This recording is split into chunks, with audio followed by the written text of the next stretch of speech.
At ang magiging teacher nila, actor, painter, at photography enthusiast, Mr. Ian Veneracion. At sino sa inyo ang nakasubok na kumuha ng pictures? Ba? Dami ah. Ang SCQ Bulilits, super excited na talaga. Kids, listen muna at ituturo na ni Tito Ian ang parts ng camera. Ito yung lens ng camera. Yan yung parang mata ng camera. Tsaka yan yung body. At saka ang importante na malaman nyo yung shutter. Yun yung pinipindot para makapture natin yung image na gusto natin. Try natin kunan ng picture yan. Halika, tignan nyo. So nakikita natin yung owl, di ba? Kung gusto natin lumapit sa kanya, pindutin itong taas. Tignan nyo yung mangyayari. Lalapit sa kanya, di ba? Yan, okay. Yan ang zoom in. Tapos, pag gusto nyo ng kunan yung picture, ito yung pipindutin natin. Oh. Sa tindi ng excitement, nagkakagulo mga kids. Quiet, quiet. Akin po yan, Tito, ah. Akin po yan, ah. Akin po yan, ah. Akin po Oh, wait, yan, ah. quiet. Quiet, quiet. Luis, lalo lang nagiging cute at adorable ang mga kid questers natin, di ba? Sinabi mo, bakit bumoto lang kayo para sa favorite kid question nyo at kung paano? Nagpa-flash ang mga screens niyo right now. Pero alam mo, Luis, Yes, Nips. iba naman sense ang susubukan natin sa mga kid questers natin today. Kung may sense nga ba ang lahat ng tinuro natin na 5 senses sa kanila? At sa edad nila ngayon, meron nga ba silang sense na pumili kung ano nga ba ang maganda at picture-perfect ang dating? Pero this time, may hihinto sila sa pagpapacute dahil sila ang magiging photographer.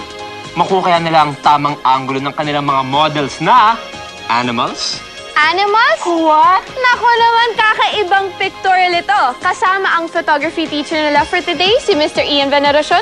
Please welcome our little photographers. Ang challenge na yun, kailangan gamitin ng kids ang mga natutunan nila tungkol sa 5 senses para mas effective na ma-explore ang kanilang paligid. Ang best way para ma-discover nila ang kanilang surroundings ay sa pamamagitan ng isang photography lesson sa tulong ng Kodak dito sa Avalon Zoo. At may agawan pang nangyari. Kailangan tawagin nyo yung owl para tumingin siya dito. Suplado yung owl ah. Suplado, owl!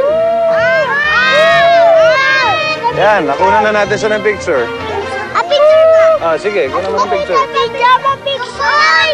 Kuya, Teka. Baka malaglag yung camera. Ingat mo. Teka.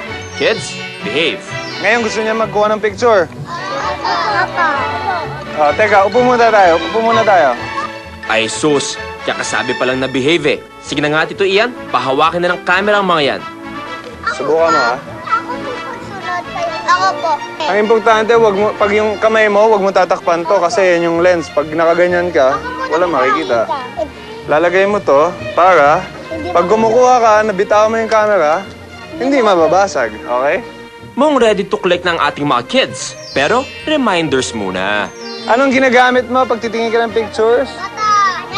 Okay, kaya dapat matalas ang mata. Pero bago pa makalibot ang lahat ng kids, may iyakan na naganap. Ikaw naman, sinungaling! Naku po, ang picturan na uwi sa awayan. Ano kaya ang dahilan nagkapikuntong si Ray? Abangan sa pagbabalik ng Star Circle Summer Kid Quest. Ikali pa kayo eh! Kanina po nilalabanan niya po yung tatay niya. Sinungaling ka! Kasi po gusto. Hindi na po ako iiyak. Promise ko. Sige Ray, good boy na ha. Good yan para makakuha ka ng good pictures. Ready na mga kids? 1, 2, 3. Say cheese! Kasi po ngayon lang po ako makapag-picture.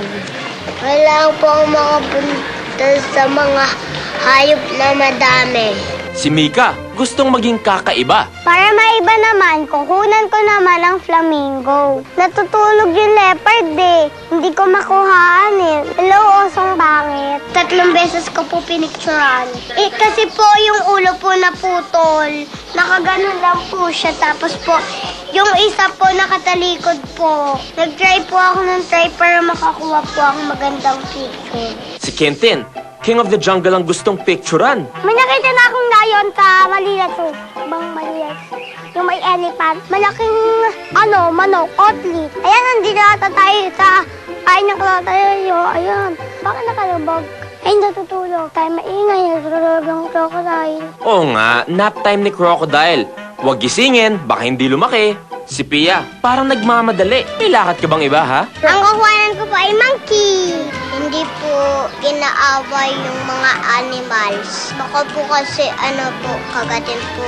Lahat naman pong animals dito mabait po. Masaya po. Kasi po ngayon lang po ako nakakita ng ganitong maganda na zoo. Si George, kahit kulang sa height, pinilit pa rin kunan ang mga favorite animals.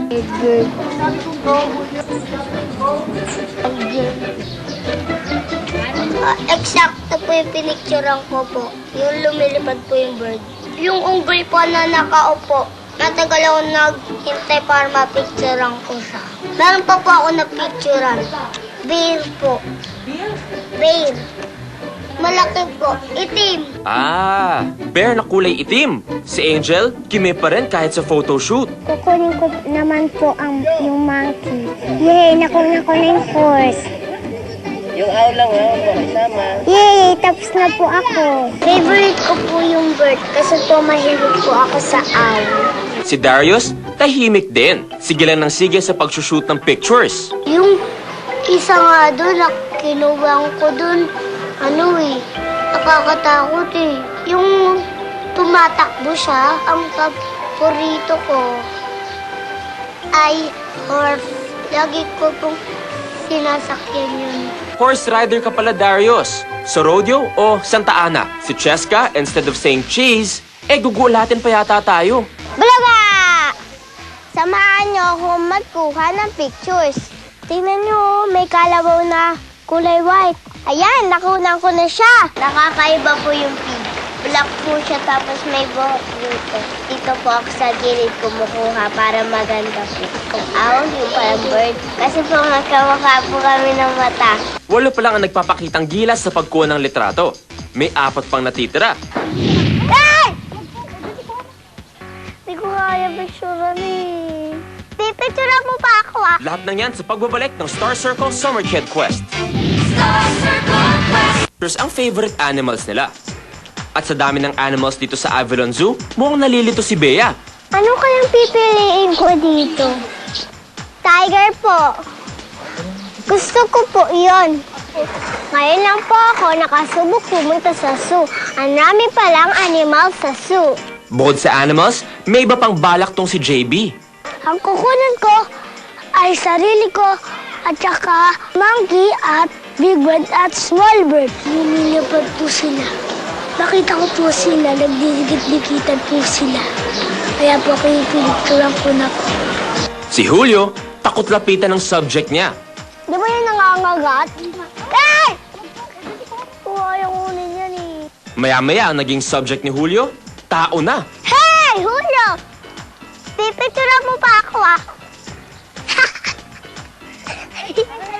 Lakad po ng lakad. Hindi ko po na mapicturean. Baka po hinanap po yung asawa niya. Tapos na ang picture taking. Time na para alamin ang verdict ni Tito Ian sa mga printed pictures. Talagang parang bata ang kumuha kasi mas matangkad sa kanya yung kinukunan niya. Saka siguro ganyan ang feeling niya pag pinagagalitan siya ng lola niya. Sakto yung timing niya dahil parang nagkikiss yung mag-ina. So maganda lumabas. Pinaka-subject niya yung branches kung saan naglalaro yung monkeys. Obviously, yan ang gusto niyang animals. Kinunan niya talaga buong leopard. Ang gusto ko, kasi pinakita niya yung gilid, hindi lang yung subject ang dinidescribe niya, pati yung environment. Medyo malabo. Pero wala tayong magagawa. May bakal talaga sa harap. Wala siyang chance naman na lumapit closer sa animals. So may mga ibon yata, hindi lang masyadong makita. Mas kinunan niya yung landscape kesa yung animals. Nakita yung silhouette ng mga ibon, nakita yung silhouette ng cage, konting design ng cage. Hindi lang masyadong makita. Mas kinunan niya yung landscape kesa yung animals. Nakita yung silhouette ng mga ibon, nakita yung silhouette ng cage, konting design ng cage. Hindi mukhang ordinaryo. Kaya isa din sa mga paborito ko to. Hindi niya nilagay sa gitna yung frame, nilagay niya sa gilid. So obviously, conscious siya sa framing niya. Ang ganda ng pagkakakuha sa kanya. May depth kasi alam natin kung nasan yung kalabaw. Ang galing-galing ng framing niya, eksakto. Talagang may character. Yung framing, yan, hindi naman niya nilagay sa gitna yung pagong. Conscious siya about it. So, alam niya yung gusto niya klase ng framing. Na yun ang importante. Picture ng natutulog na lion na mukhang napaka-harmless. At para kay Tito Ian, isang star para sa pinakamagandang picture, ang kuha ni Cheska. Yung subject din niya, napaka-interesting dahil albino siya na kalabaw na nakatingin sa camera. May sarili sila talagang way of telling their story. Sana ma-apply ko sa sarili ko na looking at things in a different way. Na parang bata, fresh na fresh lahat na nakikita nila. Napanood natin kung paano in-explore ng mga kids ang kanilang surroundings. Pero ang pinaka-importante sa pag-explore sa kapaligiran, nagamit na lang kanilang 5 senses at naging masaya. Professionals na talaga ang mga kid questers natin. Isipin mo, in a flash, nakuha kagad nila ang pulso na pagkuha ng litrato. And na-develop kagad ang kanilang eye for beauty. Tama, pero kung isipin natin, ano nga ba kayo iniisip ng mga kid questers habang kinukuha yung mga pictures, no? Ano ang mga storya sa likod ng mga litratong to? Verumest? Totoo ba ito? Malalaman natin yan bukas as our kid questers face our jurors. At bitbit nila ang kanilang mga litrato. Nako naman! Pero abangan niyo po yan dito lang where the magic continues. Are you in or out? Star Circle Summer Kid Quest!